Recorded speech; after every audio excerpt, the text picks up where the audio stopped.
Hello friends, आज हम EVS में आगे डिस्कस करेंगे सॉइल। सॉइल क्या है जी? It is the uppermost layer of the earth. ये हमारी अर्थ की क्या है जी? अपर मोस्ट लेयर है अर्थ की।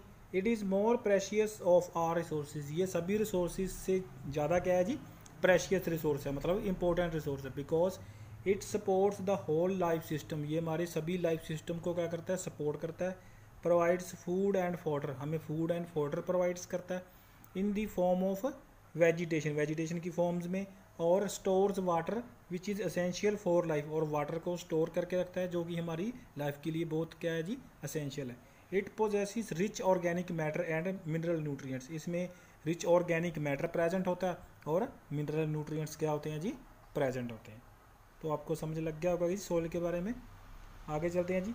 Late us know how we can use the land and soil judiciously. अभी हम जानकारी लेंगे कि कैसे हम लैंड और सॉइल को जुडिशियली, मतलब अच्छे तरीके से क्या कर सकते हैं, उसको यूज़ कर सकते हैं। So that it cannot be exhausted soon, ताकि वो जल्दी से क्या ना हो जाए? एग्जॉस्टेड ना हो जाए, मतलब ख़त्म ना हो जाए। तो हम आगे देखते हैं जी कैसे हमने रिसोर्सेज को यूज़ करना है जी। To meet the demand of the food for increasing population.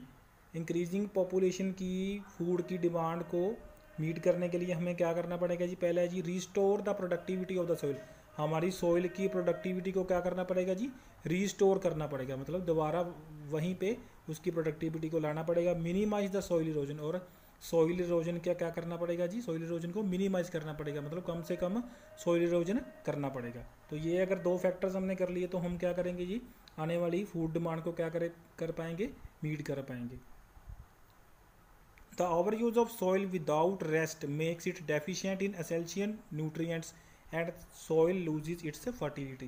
क्या है जी? जब हम ओवर यूज़ कर लेते हैं सॉइल का विदाउट रेस्ट, जब हम बिना रेस्ट के सॉइल का ओवर यूज़ करते रहते हैं, it deficient in essential nutrients, तो उसमें एसेंशियल न्यूट्रिएंट्स की क्या हो जाती है जी?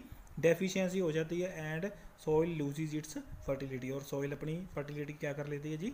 लूज़ कर लेती है। Rotation of crops and vegetables such as peas and beans.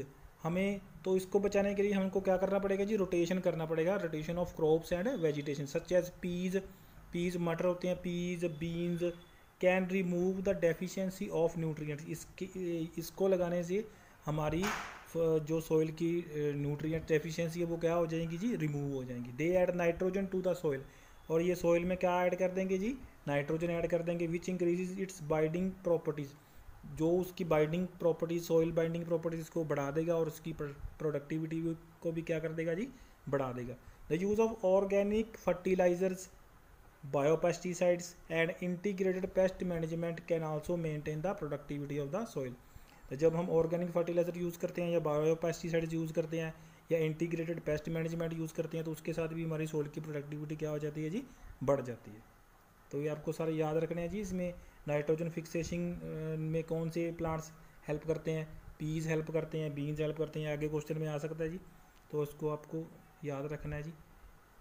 Excessive irrigation causes water logging. अगर हम ज़्यादा से ज़्यादा ज़रूरत से ज़्यादा इरीगेशन करेंगे तो वो क्या आ जाएगा उसके साथ जी? वाटर लॉगिंग, मतलब खेतों में या ज़मीन में, सॉइल में क्या हो जाएगा जी? पानी खड़ जाएगा, रुक जाएगा। Water logging into the soil consequently by which soil loses it's productivity. उसके साथ क्या होगा जी? सॉइल अपनी प्रोडक्टिविटी लूज़ कर देगा। It can be controlled by ceiling of all points of the leakage. इसको कंट्रोल करने के लिए क्या कर सकते हैं जी? सभी पॉइंट्स को क्या करेंगे हम जी? सील कर देंगे, ता जो उसकी जो वाटर है वो क्या ना हो सके? लीक ना हो सके। Trickle drip irrigation can also prevent the water logging of the soil. और ये एक मेथड है जी, trickle drip irrigation can also prevent the water logging. इसके साथ वाटर लॉगिंग को हम क्या कर सकते हैं जी? प्रिवेंट कर सकते हैं, मतलब वाटर लॉगिंग को रोक सकते हैं। किस मेथड के साथ जी? Trickle drip irrigation. आगे है जी planting of salt resistant plants. अगर हम साल्ट रजिस्टेंट प्लांट्स को प्लांट करेंगे, साल्ट रजिस्टेंट प्लांट्स कौन से होते हैं जी? जो साल्ट को बर्दाश्त कर सकते हैं, लाइक बार्ले, सोया, कॉटन, स्पिनच, डेट पम। ये सभी जो क्या है जी? ये साल्ट रजिस्टेंट प्लांट हैं। आप अब इन सभी का नाम याद कर लेना जी, ये आगे क्वेश्चन आ सकता है भी इनमें से कौन सा साल्ट रेजिस्टेंट नहीं है या इनमें से कौन सा साल्ट रेजिस्टेंट है, तो आपको वो आगे एमसीक्यू में आ सकता है। ये सारे आपको याद रखने हैं, बार्ली, सोया, कॉटन, स्पिनच, डेट पम, ये सभी क्या जी साल्ट रेजिस्टेंट प्लांट है। Can overcome the problems of the celebration, ये सेलिब्रेशन की प्रॉब्लम्स को ओवरकम कर सकते हैं क्योंकि ये साल्ट रेजिस्टेंट है। ये सॉइल को ये साल्ट को क्या कर सकते हैं जी बर्दाश्त कर सकते हैं। In hilly areas soil erosion along the slopes can be prevented by constructing the networks of drainage. क्या है जी, जब हिली एरियाज में क्या होती हैं जी सॉइल इरोजन होती हैं, तो उसको बचाने के लिए क्या करते हैं जी, ये हिल्स के साथ साथ क्या करते हैं जी वो एक डिचीज़ क्या करते हैं, डिचीज़ बना देते हैं, जिसके कारण जो भी ऊपर से सोइल आती है वो सारी किस में इकट्ठी हो जाती है जी, डिचीज़ में इकट्ठी हो जाती है, और जो भी पानी होता है उसमें क्या हो जाता है जी इकट्ठा हो जाता है, वो धीरे धीरे क्या हो जाता है जी नीचे चला जाता है। तो उसे हम क्या कहते हैं जी ड्रिप इरीगेशन कहते हैं। क्या कहते हैं जी, ड्रिप इरीगेशन कहते हैं।